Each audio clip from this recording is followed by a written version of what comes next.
my friends, I'm back with Chapter 2 of Food. In the first chapter, we spoke about our motivations, why we eat, and whether it's healthy or not. Not only healthy for the body, but is emotionally healthy. What are our motivations? If you'd like to hear about that, go back to Chapter 1 and you'll be able to check it out. It's right there, or right there, somewhere. Anyway, it's part of the playlist called Food. You'll be able to find it on my YouTube channel. Well, what's food? First of all, food is something that we recognize as food naturally. If you would show a box of something to a primitive person, they'd look at it, and the first thing they wouldn't be saying is, "Oh, I want to eat that. Oh, that looks delicious. Oh, I need that to stay alive." They'd have no idea what it is. We go to the grocery store and buy all of these things, aisle after aisle of things in boxes and cans and plastic bags, and we call it food. I'll tell you, it's not food.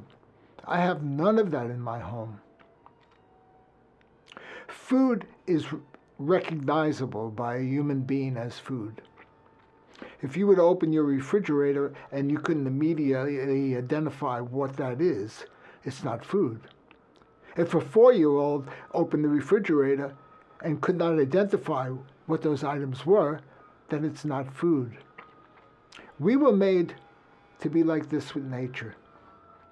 Nature didn't grow what was in that box, at least not in the form that it's in. We process so many things in order to make it shelf stable. In other words, so it can last on the shelf in the grocery store and during transport from God knows where to your home. In doing so, they destroy the food. They destroy the nutrients in it. And they do what's called denature the food. And any of you that may have been involved with the raw food thing of 20 years ago, it was a big word that they used. I've used it for 50 years, but that's okay. I'm old. When you denature something, you remove nature from it. And now it's no longer what it was. If you believe that this creation was made to be interdependent, to rely on each other thing, then the food that comes out of the ground and grows up on the trees, and the water that's in the, well, wherever it is, should be healthy for us to consume. Now, we've destroyed most of this, and so we have to be careful, and we have to make proper choices about what we're going to eat and why. Let me just say that if you take something that is natural and you expose it to high heat, that food becomes different than what it once was. There are molecular changes to that food. If you take an egg, and what do we call the clear part of the egg? We call it an egg white. Is it white when you crack open the egg? No, it's translucent. You can see right through it.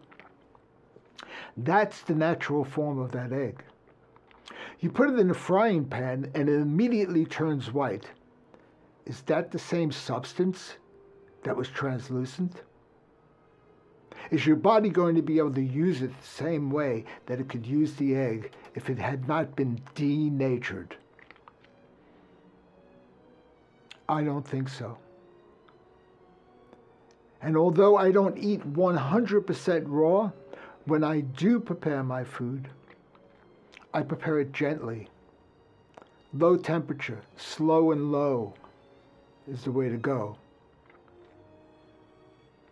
Therefore, the food is not changed to the point where the body is unable to use it. You take a protein and you eat it because you think that the protein is going to build protein, the muscle is going to build muscle. Well, it goes through a process. That protein gets broken down into amino acids, and then the amino acids are rebuilt into muscle.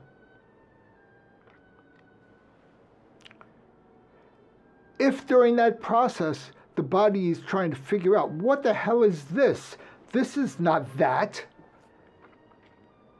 Then what it produces from that is not going to be what you want this to be.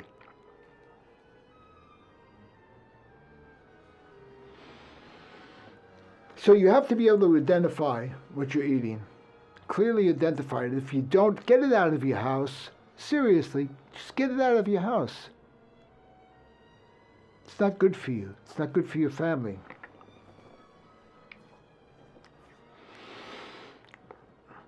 Now, what you eat, I'm not going to get into specifics, but what you eat has a lot to do with who you are. We don't all have the same needs.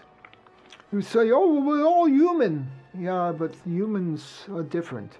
And depending on what our background is, what our lineage is, some people for thousands of years did nothing but eat whale blubber.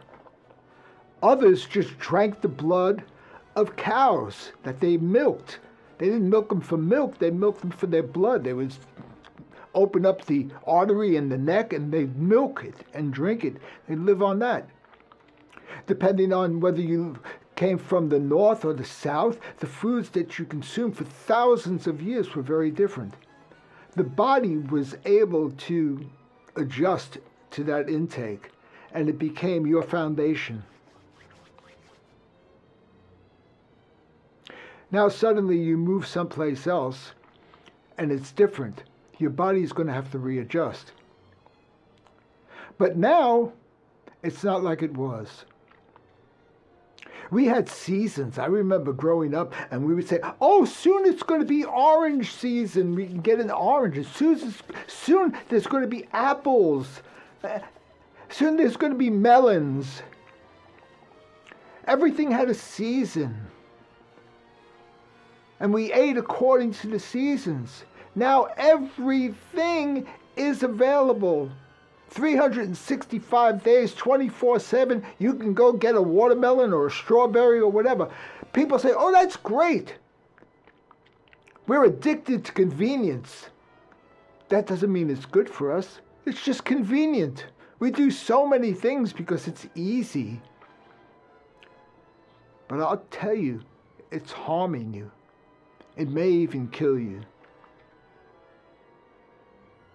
So the point is, to the best of your ability, and this is what I do, I try to buy all of my food locally. I try to buy my food in season. I make sure that the food is food and it hasn't come in a box or wrapped up in plastic or in a can, hasn't been pre-cooked, it doesn't have 12 ingredients in it. You know, I go over to Whole Foods. Some of them like me there, and some of them run when they see me coming. I'm in their bakery one day, and I decide I'm going to look at their sourdough bread. Now, bread is 3 ingredients. It's water, flour, and salt. That's it. How come when I picked up that loaf of bread that looked so nice, was there literally almost 30 ingredients in it? I called the baker over. I said, excuse me, bread only has 3 ingredients in it, maybe 4, 11 of some sort. Why all of these? And he said, oh, I don't know, I didn't do this, the flour comes to us, we just add water and throw it in the oven. I said, so you're offering us the illusion that this is fresh baked bread, but everything that makes it up comes from somewhere else, and there's much more in there than it needs to be, for the sake of the company making a profit, for the sake of the bread looking a certain way, smelling a certain way, baking a certain way, lasting a certain way, transporting a certain way. Well, that's insanity. So I don't buy any of that stuff for them. I go to 2 places in Whole Foods. I go to the fruits and vegetables, and I go to the meat department. That's it. The rest of the place doesn't see me. I would suggest that you restrict yourself when you go to places like that. And don't buy anything that's been created, some might say, other than God created. All the rest of it is just product. This body does not live on product. It lives on food.